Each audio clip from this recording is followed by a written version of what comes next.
Hey everybody, and welcome to Inside Quest. We're the little black book of mental upgrades. Our goal is to bring on amazing people who can tattoo knowledge directly onto your brain.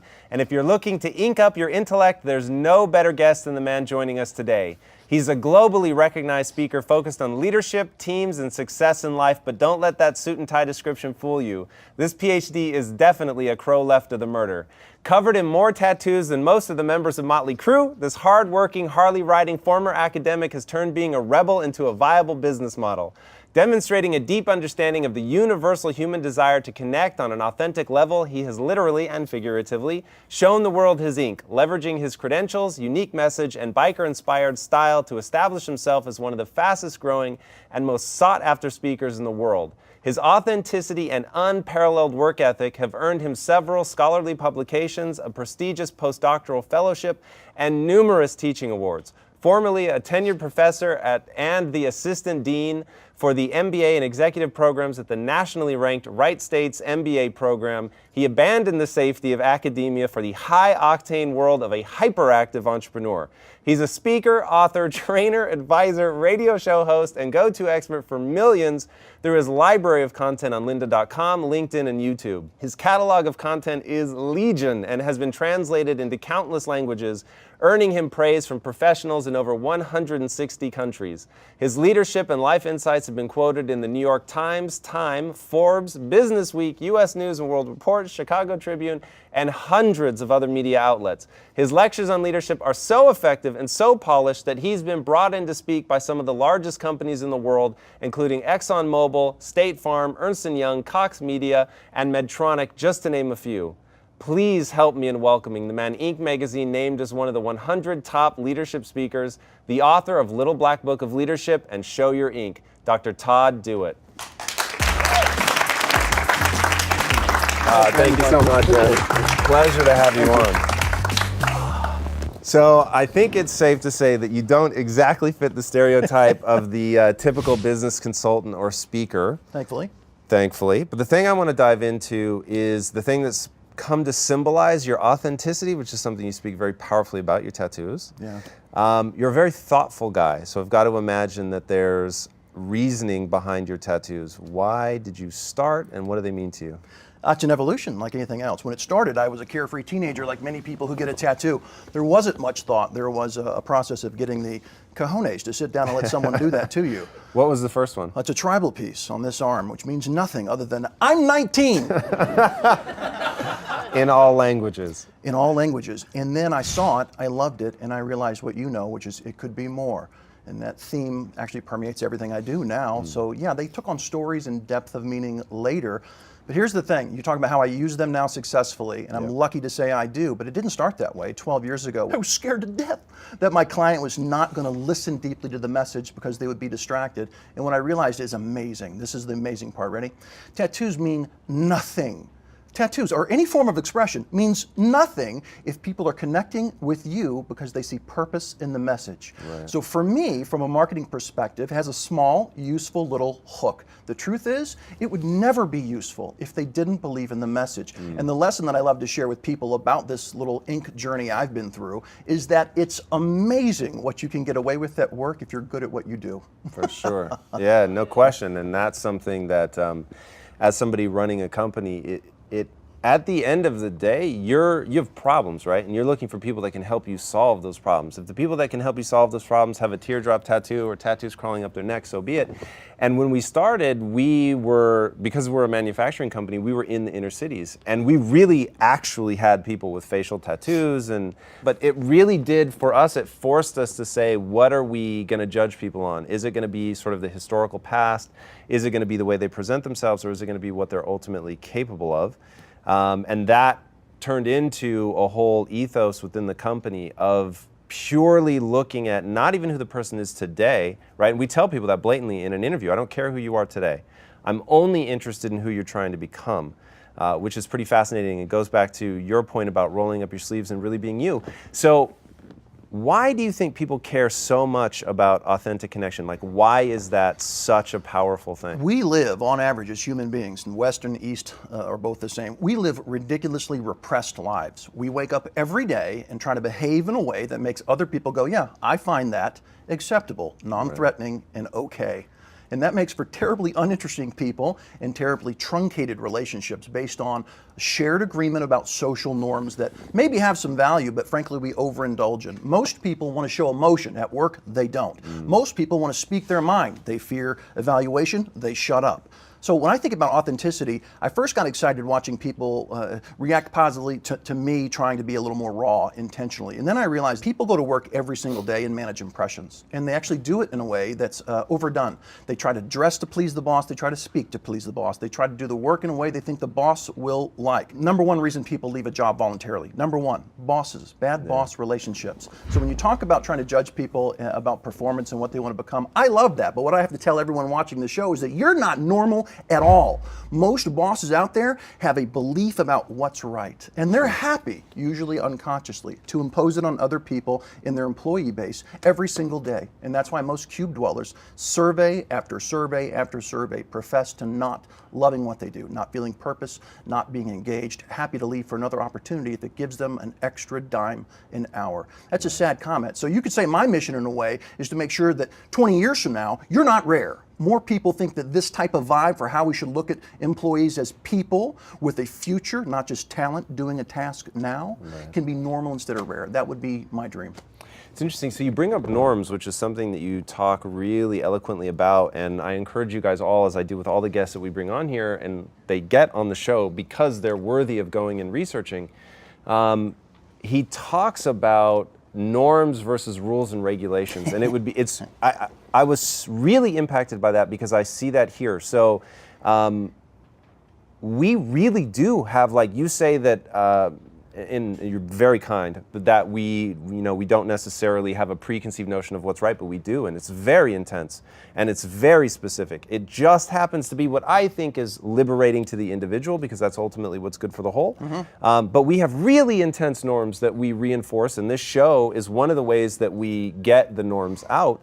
But talk to people about the difference between norms and rules and regulations and how they can, in their own career, leverage that as an up-and-coming leader, which I think is where that distinction becomes really critical. Well, you have to start the answer by talking about risk. To deviate from expectations, established norms, is a risk for any employee. And if I don't say that, then I'm not being honest, because I want people to make decisions with their eyes open, understanding that all behaviors have consequences. The difference between those two is funny. Norms are not formal. They are sometimes not talked about. They're just evident by watching people do things every day. Certain behaviors are apparent and repeated. Those are norms of behavior. Hey, at this company, we all show up on time for meetings. Those are norms, and sometimes they're enforced a little, sometimes a lot, but they're informal, and they are, according to most research, more powerful in shaping behavior than formal rules and regs, which is why it's hilarious that companies are in love with creating more and more formal bits, rules, regs, guidelines for how we should behave and under what conditions.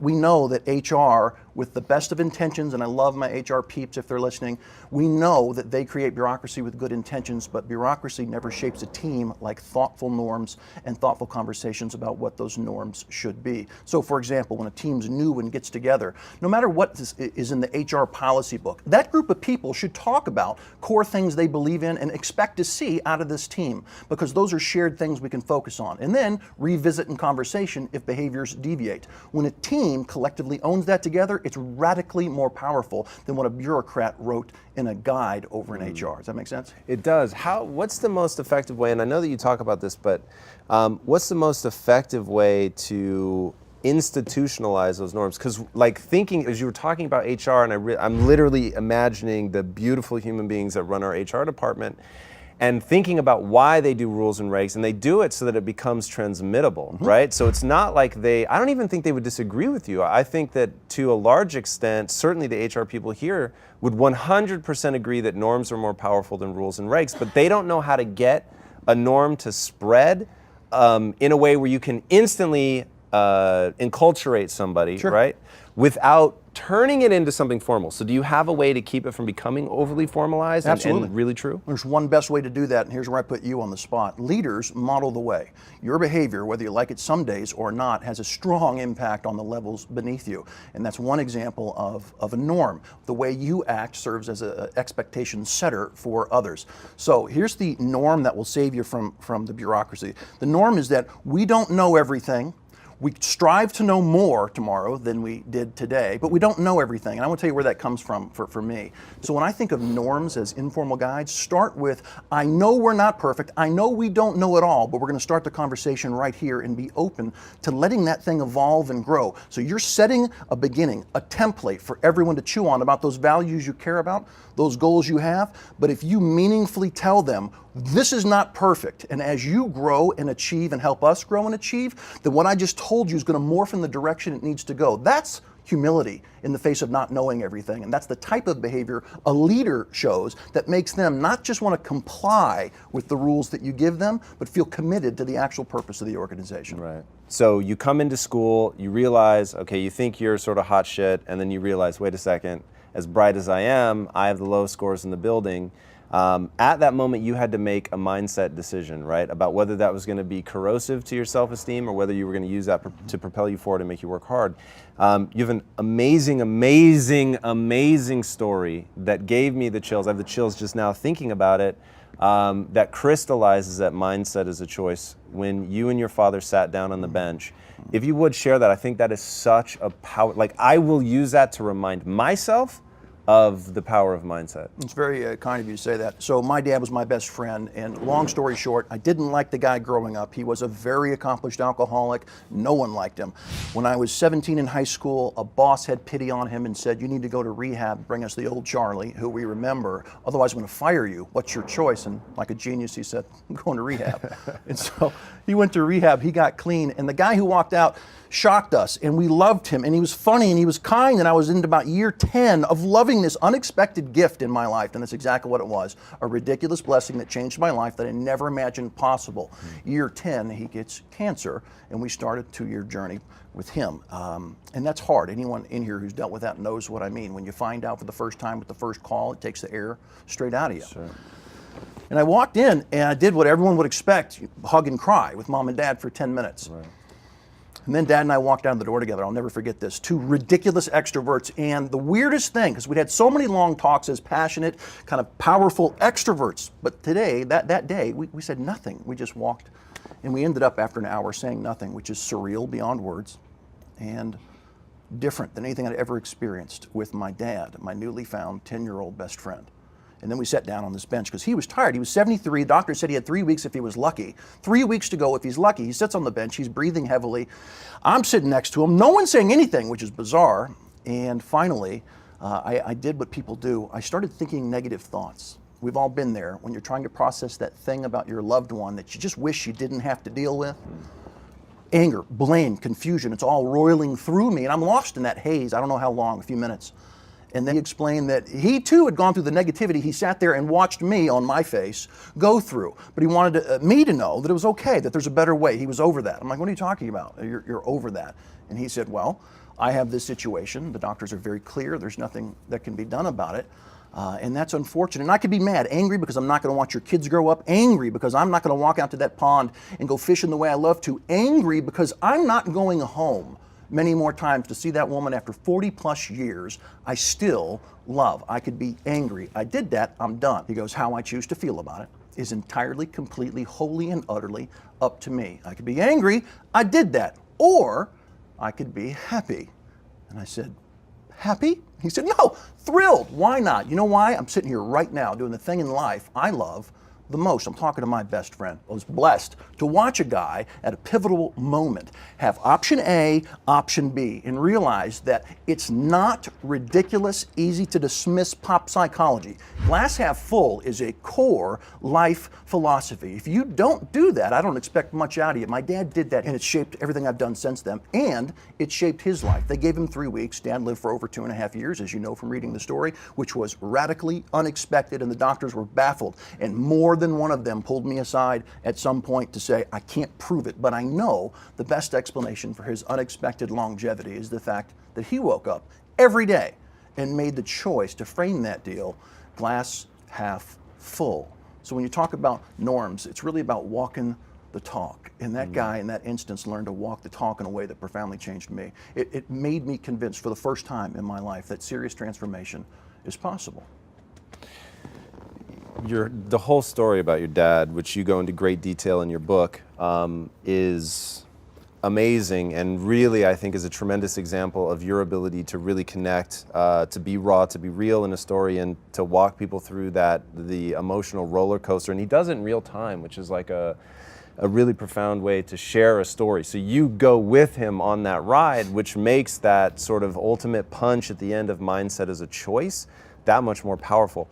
So talk a little bit about the trophy generations that we're raising, and are they sitting in the audience right now?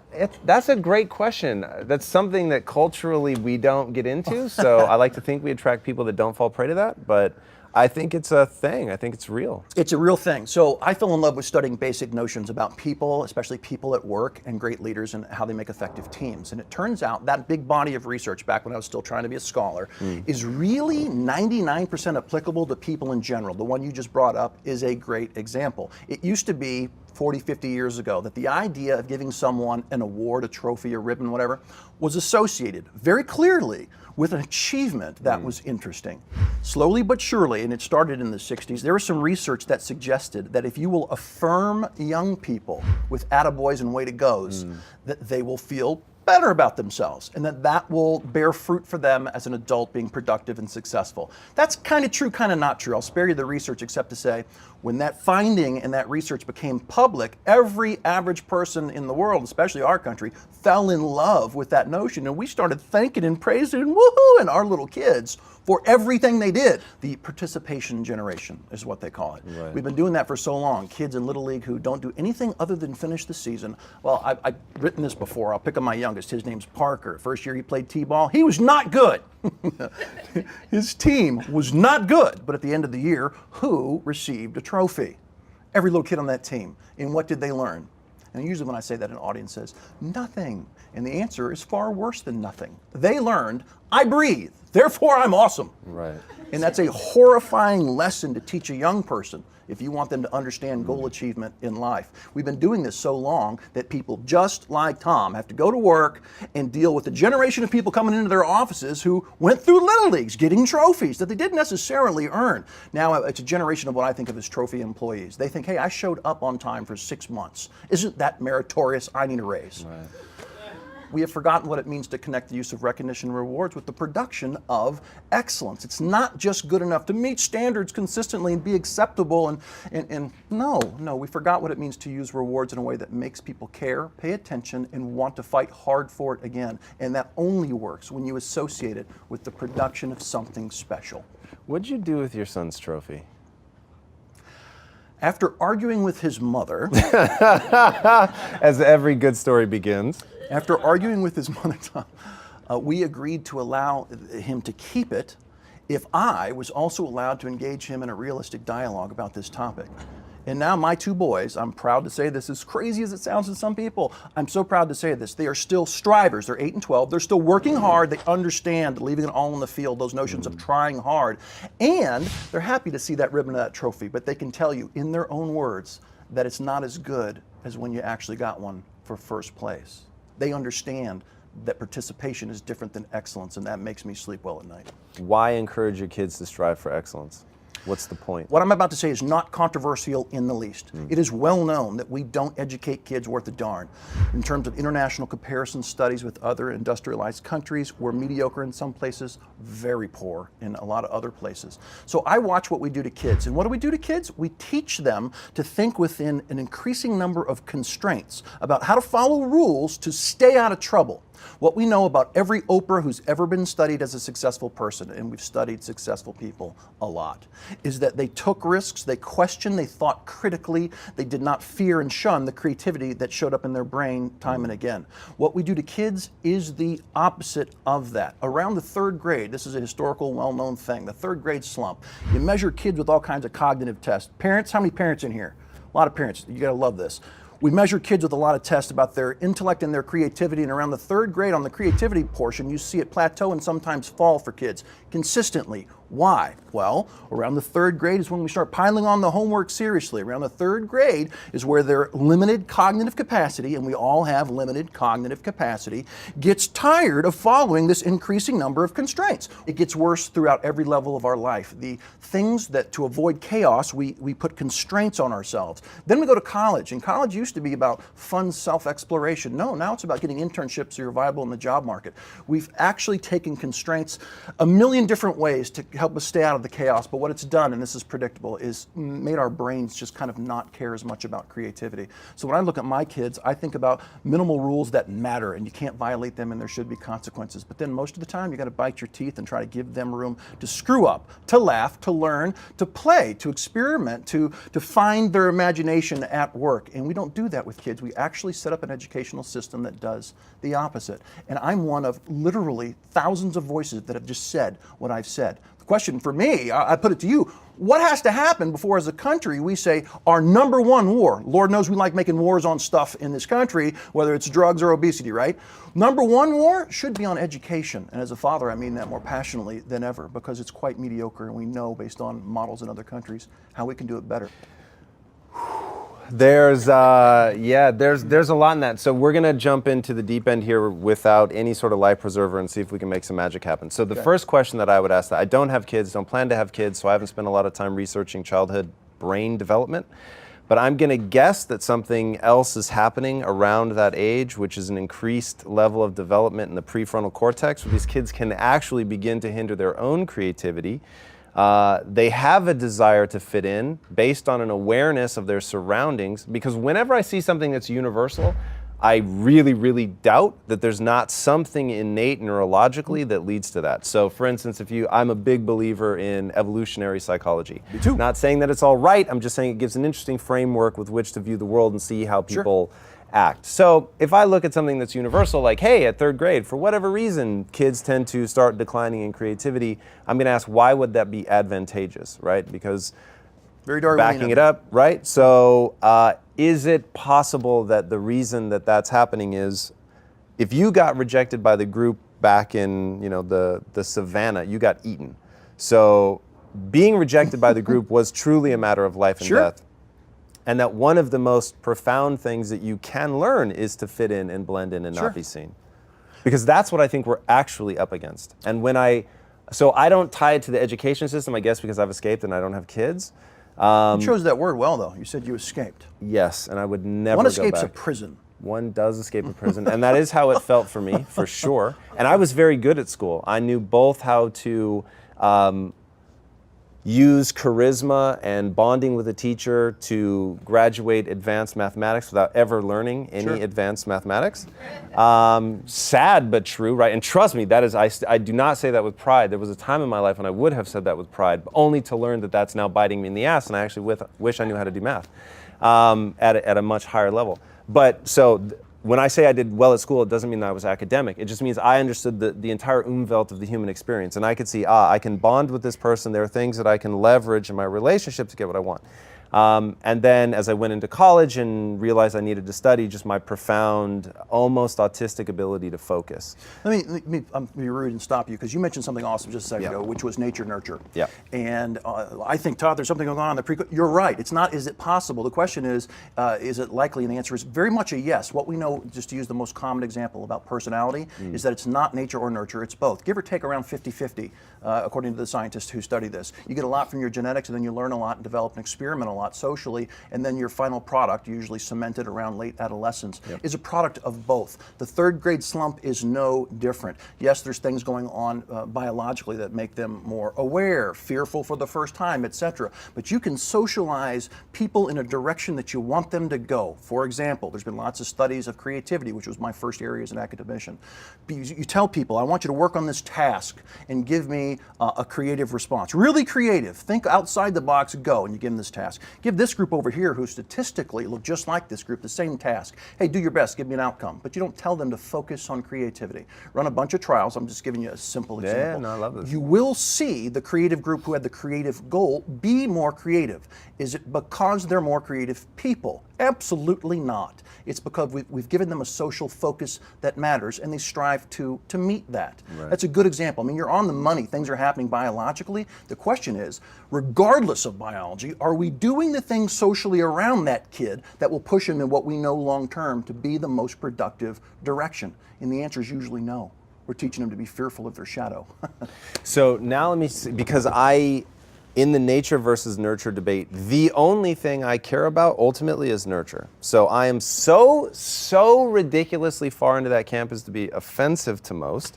The reason that I bring up the nature element is, if you're going to be a race car driver, if you don't understand the physics of the car, aerodynamics, and the road, you can't get as good as you need to get. Intuition and practice will take you to a certain level, but if you can codify and just the best way to learn something is to teach it, right? When you have to teach it and really understand how it works, you develop a much deeper and more profound knowledge. So the reason it's important for them, because ultimately I want to make every guest I bring, every topic we cover is meant to make this useful in their lives. I find that people spend most of their time on the second half of saying, oh my God, my creativity is being stifled and I really want to get out from under that. But they don't understand how they got there in the first place. And until you guys understand what's going on from a neurological perspective, I was talking to somebody yesterday, doesn't matter who, and I started talking about the brain and neurology. And my wife's looking at me because she knows what we were doing. And the person was like, why do you know this? Right? Because it's so far outside of technically what I do on paper. And I said, look, this is how any level of success that you're going to ascribe to me is one thing and one thing only. I am utterly obsessed with the brain. I'm utterly obsessed with neurology and why we do what we do, precisely so that we can manipulate it. And the most beautiful part of being a human being is the ability to transcend nature. Right? As far as I'm concerned, we're the only animal that can truly transcend their nature. Now, you can take that all the way out to artificial intelligence and literally jacking into the matrix. And if you guys don't know how real that shit is becoming, do yourself a favor and look it up. It is crazy. Absolutely coming. And just like you or me, right now, saying, what are the elements that I want to rise above? So the reason I think it's important to understand that is so that you guys know you're going to perceive yourself here, sad as that makes me, and other places that people are trying to stifle your creativity, and maybe they really are. But to his point, which he's going to talk about now powerfully regarding excuses, that doesn't help you, right? So if you know how you're here, now you can figure out how to transcend it. So tell these guys about why excuses aren't going to serve them. Well, excuses are easy way outs of anything you don't understand, or put it this way, every outcome is multi-determined. I'm stealing from an old professor friend. So when you did not get the promotion, or the project did not go well, or the client did not say yes, that's not explained by one thing. Very often, to make ourselves feel good and move on, we will say it's about one thing. Bob was an idiot. Whatever the thing was, or the boss was horrible and made a bad presentation. It's certainly not about me. We usually attribute that to something else. It's extremely common across all of humanity. We know that historically true as well. It's also something I think of as a disease that you can get rid of. Number one, you got to admit you got it. Number two, you got to learn to laugh at it, because if you can't laugh, self-improvement is a painful journey, because we're all ridiculously imperfect. So I made up an acronym. I thought to myself, how can I laugh at this? And I'm dealing with a bunch of MBA students who are sometimes too stiff, and so I want to make them laugh a little bit. And I said, I came up with this acronym: BLAME, barely legitimate, almost meaningless excuse. And then I realized, because like you, using salty language whenever you want to in a classroom, I could too, so I made up a rated R version: bullshit, lame-ass, meaningless excuse.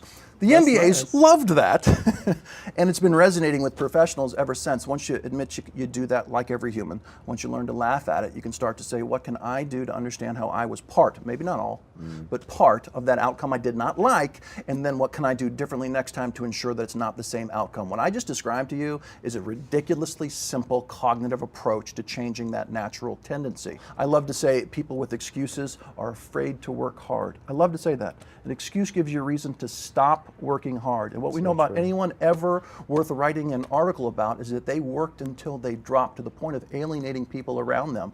And if you are a user of excuses, you'll never work that hard. I like that, a user of excuses, as you tap your veins.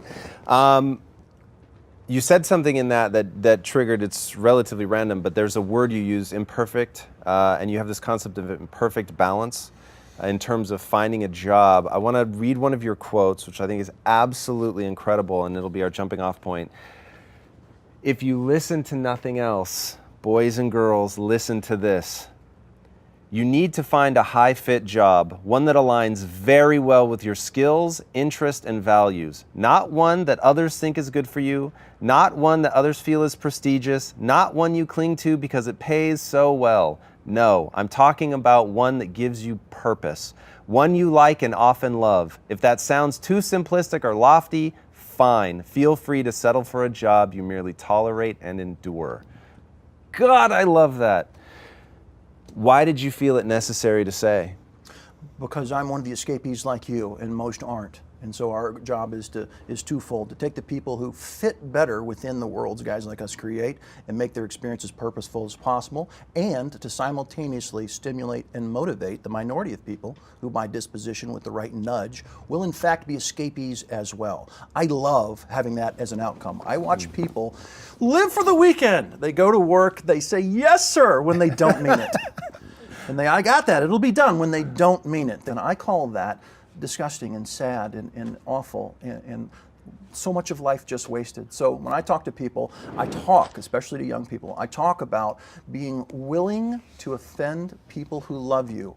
If you have any chance of living up to that quote, you will sometimes be not pleasing people who love you. You know how many accountants I've met that have pulled me aside and say, thank you, I cried a little today. I thought thoughts I didn't allow myself to think for the last several years. Today, I want to act on them, but I'm scared because I make so much money, because I've got a car payment, because my wife and best friends all think I've got a cool existence, etc., etc., etc. We create barriers, and I firmly believe half or more of those constraints that stop us from taking big risks, we take on knowing there are going to be reasons later we can say, no, that would be a bad risk. I don't want to take that risk, whatever that new career twist might be, instead of embracing it and laughing and learning when you fall down occasionally. We're back to learning from failure, because young people need to know that falling on your face is 100% predictable, and for the smart people, it's what they learn from that later makes them fall far less frequently than everyone else. But we're still socialized to believe that that's a stigma and a shame upon us, which is the opposite of the truth. It's interesting that you talk about people misunderstanding what's actually good for them and the thing that they actually need to get what they want. Talk about that study of the devil's advocate, where they broke people up into two groups and one had the devil's advocate. So you got a researcher, they go into a room, they've got a bunch of people, professionals, and they give them a task to work on. Hey guys, here's this task, read this piece of paper here, and I want you to come up with really creative answers, go. And then they go into this other room, bunch of people look just like these people, and they give them the same task. Hey guys, I want you to work on this task, come up with creative outcomes. Now, the only difference between these two is that this group has one person as a member of the group who is a Confederate. That's a person who works for the researcher. Now, nobody knows that. Just the researcher and the Confederate. That guy's been given a role to play. Hey, I want you to go in there and be the devil's advocate. Question people. Say, how come? What if? Did you think? Play the devil's advocate. So you run these trials and you bring in some experts to judge the outcomes that come out of these groups. What do you think you find? Time and again, the group with the devil's advocate is judged to have superior, more creative outcomes to this task. Makes sense, makes a lot of sense. And then the researcher walks back in, this is hilarious, and says, great stuff, we're gonna do just a few more trials, but first, I want each group to fire one person. Which person do they fire? The devil's advocate. Every time they fire the guy who was cantankerous and spoke up and gave them an edge, and they rerun the trials and bring in the experts, and their performance advantage is gone. Versions of what I just described happen at work all the time, because people talk a good talk. I call it the creativity and innovation rhetoric gap. They talk a great talk about the need to do what we do differently and better tomorrow. And then they're faced with the nature of having difficult conversations, which is the backbone of change and improvement, and they crumble and go, could you just shut up and do it the way we've always done it? Yeah. You talk about companies need to hire the rebel rouser. Sure. I thought that was pretty interesting to look for. I think you say 5 to 10% of your workforce should be round pegs and square holes. Why is that so effective? It's not proven yet that it's effective for one reason and one reason only. We're still in a very early stage, last couple decades tops, of people saying things like that. And for that to be successful, we know that you can't just plant a seed in a weird place. You have to prepare the soil for that seed. So we've slowly started to say derivative thinkers in a minority are going to be useful. So if you were to put a rabble rouser, a rebel, in there, do you think that group would go, I'm so glad you're here? No, they would look at them strange, just like they did in high school if you didn't fit in the clique. So one of the first insight is we need a minority of different thinkers, well-credentialed, well-trained, but different thinkers who don't just look like our prototype here at work. Number two, and this is the tougher part of it, you have to go make sure that where they're going to land, who they're going to interact with, who's going to lead them and manage them, understands why you're hiring that person. You have an expectation of them to help this person plant some more seeds and become productive, because if you don't, natural human tendencies take over. It happens at work every day. The only thing you can do is hire people who are conscious enough to act intentionally against those behavioral tendencies to create new norms. That's the best shot you've got. Creating new norms, rocking the status quo. Tell us a little bit about blowing bubbles. That's so funny. So I used to teach a course to graduate students on creativity. I wanted them to get personally more comfortable, at least a little bit, with taking risks. And so I'd make them do things you would never expect students in a graduate business program to do. One of them was blowing bubbles. So this was one of my first big wins with these kids. They were awesome. So I brought in a bunch of bubbles and I said, here's the rules. You can use these. You must use these, but I want you to leave the room and go roam the business school, walking around, and just blow bubbles. Share these awesome bubbles with other people and be careful to observe how they react. I want you to do this and watch how they react. Now, if you really want to impress me without knocking, you'll just open a few doors where other classes are in session and walk in and start sharing some bubbles with those people too. And they all looked at me just like I'm insane, but they knew a grade was on the line. One brave soul, only one, the first time I ever did it, walked into another in-session classroom where an econ professor was having class and walked in and smiled like a big goof. Hey, and started blowing bubbles. And everyone in the class looked peculiar, and someone said, do it. They all knew it came from my class, but it made a point, and those students left that class understanding that those types of deviations are necessary and come with a cost. You have to use them, but use them at your own risk. Yeah, it's that cost that I find so interesting. You know, we talk so much on this show about the changes that you want to make in your own life, not to be squished into a box, to really accomplish the things that you want, but we really don't do the follow-up in terms of what's going to happen when you do that. What are going to be the reactions? What are you going to run into? What do you need to be prepared for? And that bubble story, I felt, really cut to the heart of the reaction that you need to expect from other people, that you're going to get, in some cases, fairly violent pushback, which goes back to norms, which then reminds me of how powerful it is for people to reinforce the norms of the group and then choose wisely, right? You want to pick a group that has norms that move you towards what you want to be, and you talk about that. You say when you're going into a group, analyze how those people are, because you know, the chances of going in and shaking them up versus going in and having them shake you up, you're probably going to be the one to get shaken up, and how that change happens over time and needing to be very careful about who you pick. Well, this is why when you're in the first third of your career, you do need to spend time trying to understand who you are as a person, and I mean personality assessments. Understand inherently what your dispositions tend to be. Some people, by dispositions, are awesomely, smart to go to be an accountant and to learn the world of rule following that is accounting. And I love those guys. They have a place. They make our companies work.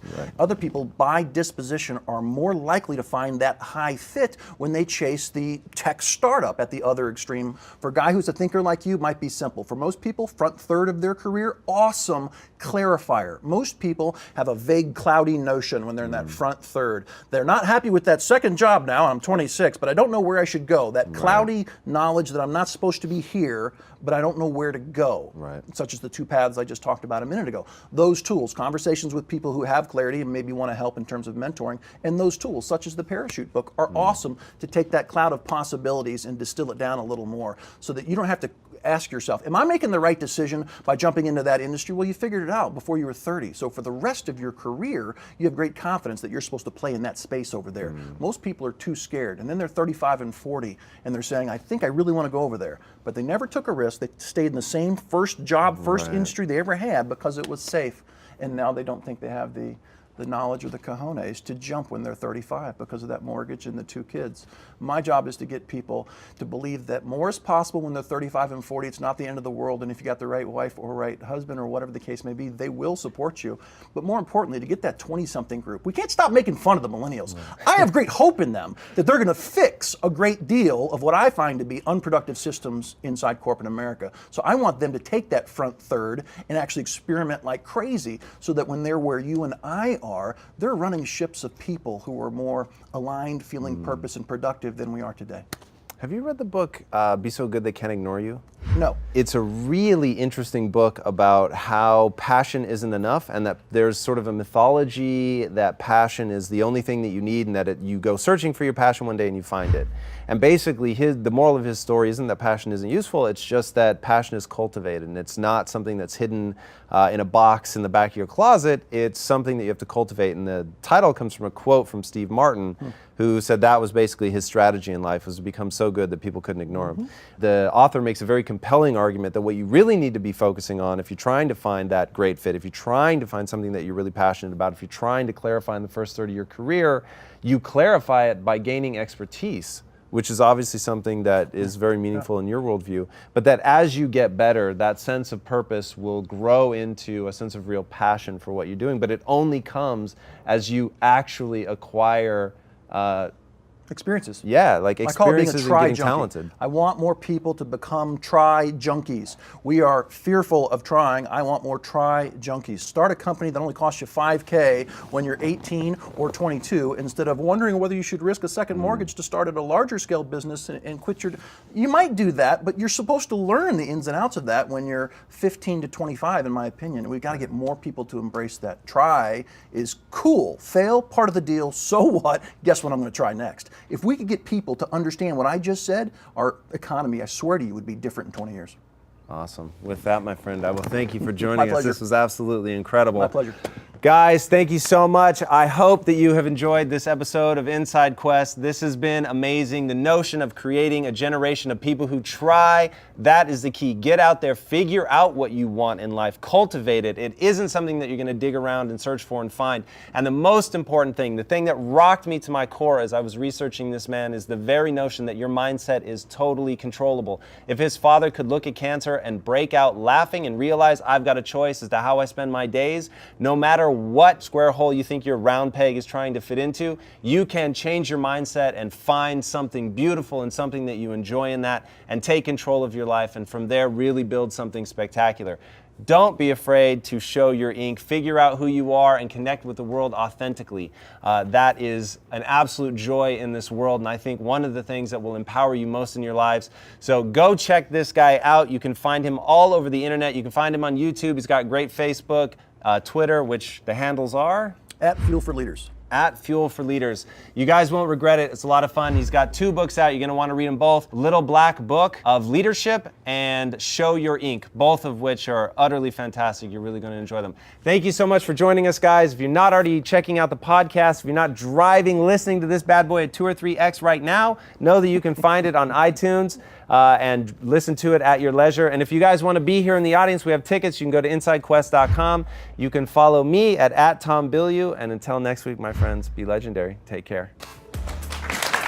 Thank you, my friend. Pleasure, man. Absolute pleasure to have you. This is wonderful.